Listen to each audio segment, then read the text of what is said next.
Hi friends, welcome all of you to the History of English Literature classes.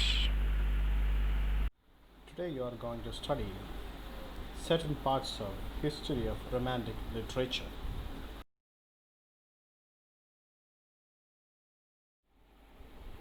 This video is a general brief introduction about the history of Romantic literature, the important events and the dates of these important events, the important writers of this period, the important works of these writers, and the important groups that being created among romantic writers. Listen this closely, understand this closely. ആദ്യമായിട്ട് ഇതിൽ നിങ്ങൾ കാണാൻ പോകുന്നത് the significance of the boundary dates. What are all the important dates you need to understand and by heart when you study the Romantic period? So നിങ്ങൾക്ക് കാണാം ഇത് 3 പ്രത്യേക വർഷങ്ങൾ ഇവിടെ മെൻഷൻ ചെയ്തിട്ടുണ്ട്. First of all 1789. What is the significance of the year 1789? എന്താണ് 1789 എന്ന വർഷത്തിന് റൊമാൻറ്റിക് പീരീഡിലുള്ള പ്രത്യേകമായിട്ടുള്ള പ്രാധാന്യം?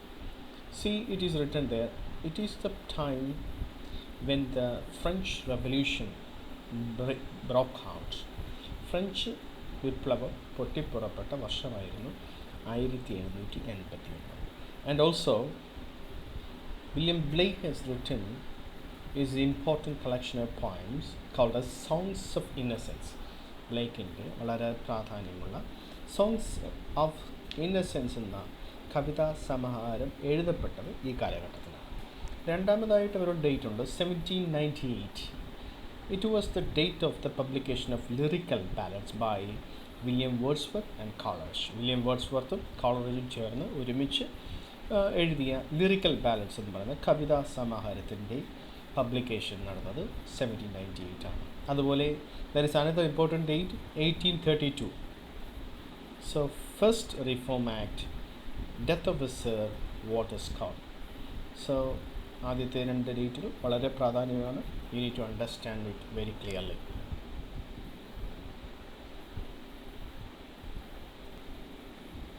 One important thing you need to remember when you study about Romantic literature is that the Romantic movement was not confined to England. It was a pan-European movement.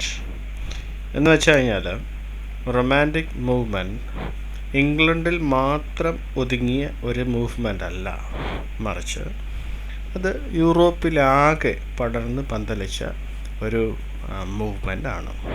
അതുപോലെ the romantic movement was not confined to literature alone. It affected other arts as well, notably painting and music.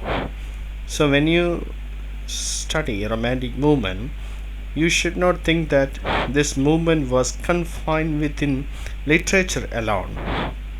You need to understand that it extended to other arts as well, notably painting and music. എന്ന് വെച്ചാൽ romantic movement സാഹിത്യത്തിൽ മാത്രം ഒതുങ്ങിയ ഒരു movement അല്ല, മറിച്ച് മറ്റുള്ള കല, അതുപോലെ പ്രത്യേകിച്ച് പെയിൻറ്റിങ്, അതുപോലെ മ്യൂസിക്കിലൊക്കെയും വളരെ വിശാലമായിട്ട് ആവിഷ്കരിച്ച ഒരു മൂവ്മെൻ്റാണ് romantic movement. That you need to understand very clearly.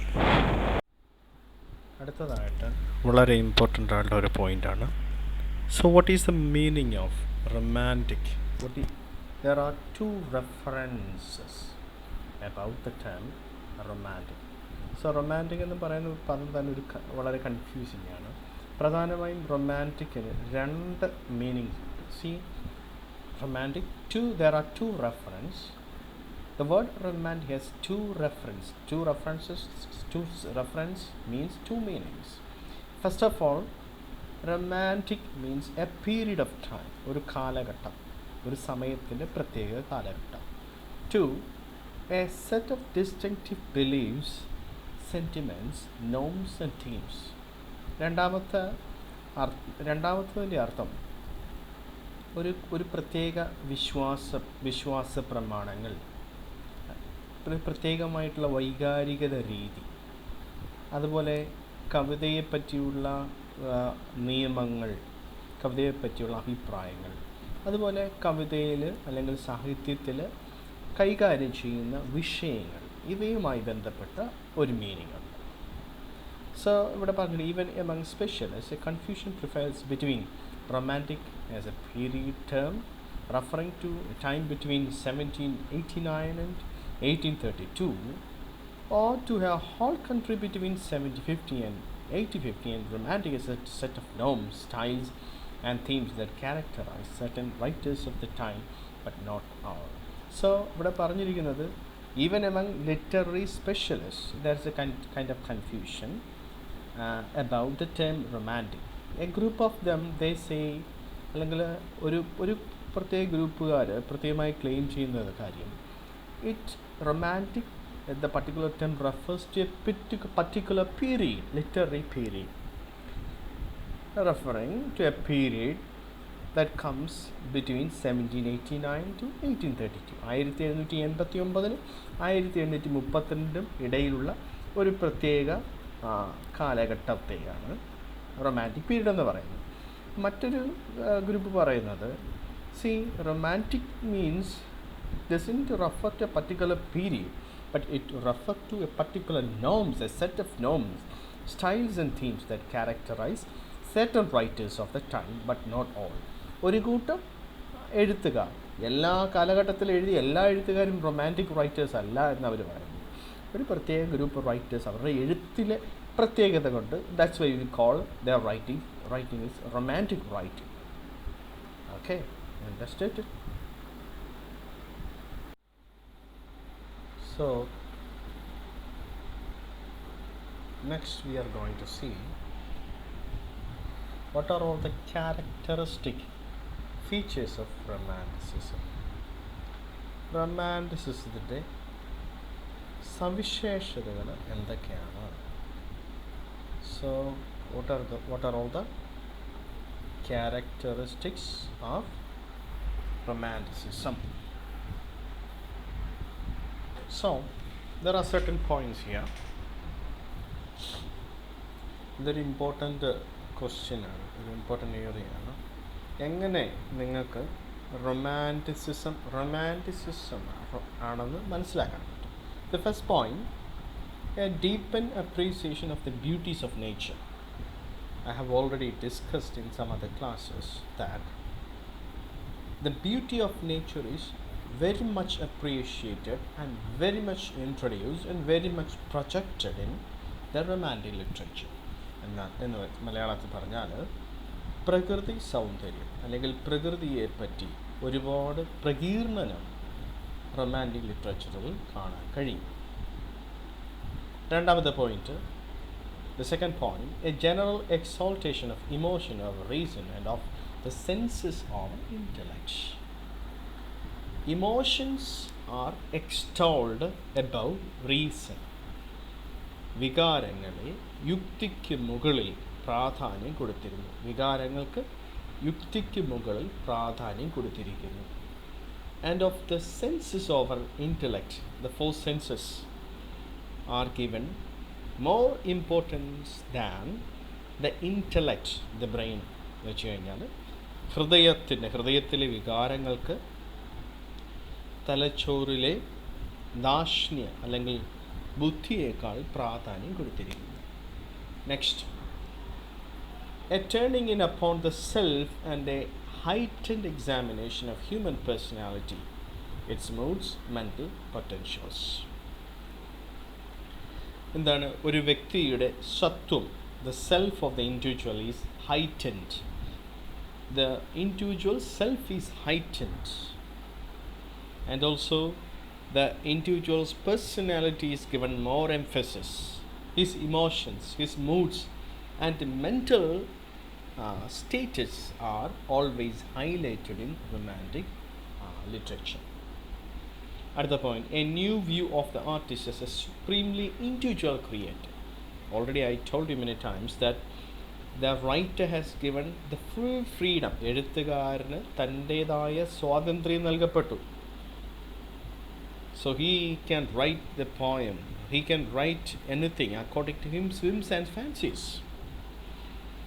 whose creative spirit is more important than strict adherence to formal rules, traditional procedures.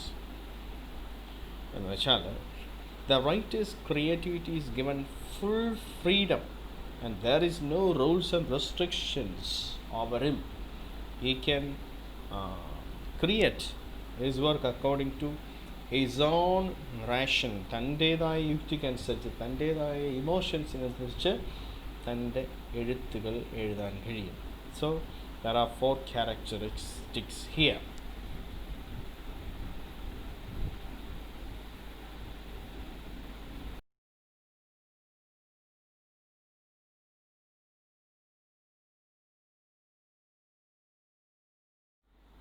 So in the same way, here you can see an emphasis upon imagination as a gateway to transcendent experience and spiritual truth. So emphasis is given for imagination. Imagination is given full freedom. There is no chain over, restriction over imagination. Full freedom is given for imagination, and imagination was emphasized as a gateway to transcendent experience and spiritual truth. എന്ന് വെച്ചാൽ ഭാവനയിലൂടെ ഒരു വ്യക്തിക്ക് ഈ ഭൂമിയിലെ അനുഭവങ്ങളെക്കാൾ ഉപരി സ്വർഗീയമായ അഭൗമികമായ അനുഭവങ്ങളെ പ്രാപിക്കാൻ കഴിയും. Through imagination, an individual is capable of experiencing the spiritual truth. Okay, that is the point. And next, an obsessive interest in folk culture, national, ethnic, cultural origins, the medieval era. It is an obsession. These writers had the obsessive interest in folk culture, national, ethnic culture, origins and medieval era. ഞാൻ പറഞ്ഞായിരുന്നു ഈ ഒരു പ്രത്യേക സാഹിത്യ കാലഘട്ടത്തിൽ എഴുത്തുകാർ തങ്ങൾക്ക് എന്താണ് പൗരാണികമായിട്ട് അല്ലെങ്കിൽ മിഡിൽ ഏജസിലുള്ള കല, അന്നുണ്ടായിരുന്ന എഴുത്ത് രീതി, സംസ്കാരം, അന്നുണ്ടായിരുന്ന വിശ്വാസങ്ങൾ ഇവയൊക്കെ ചികഞ്ഞെടുക്കുകയും അത് അവരുടെ കവിതകളിലേക്ക് കൊണ്ടുവരികയും ചെയ്തു. അടുത്ത പോയിൻ്റാണ് next point, A predilection for the exotic, the remote, the mysterious, the wild, and the occult, the monstrous, the disease. ഞാൻ നേരത്തെ പറഞ്ഞ പോലെ so these writers, they were attracted by what is exotic. സാധാരണ നമ്മൾ ജീവിക്കുന്ന ലോകത്ത് അനുഭവിക്കാത്ത അനുഭവങ്ങൾ, exotic experiences, that is far more than the common experiences, and the world that is remote to them, വളരെ വിദൂരമായ ലോകങ്ങളെപ്പറ്റി ചിന്തിക്കാനും അവയെപ്പറ്റി എഴുതാനും, the mysterious, ഗൂഢമായ അനുഭവങ്ങളും ഗൂഢമായ വ്യക്തികളും ലോകങ്ങളെ പറ്റിയുമൊക്കെ ചിന്തിക്കാൻ, weird, occult, monstrous, the diseased. ഈ സമയത്താണ് ഗോത്തിക് റൈറ്റിങ്സ് ഒക്കെ ഉണ്ടാകുന്നത്. Gothic superstitious works. You can see that Samuel Taylor Coleridge has written a number of poems which are known for its superstitious effect. Okay.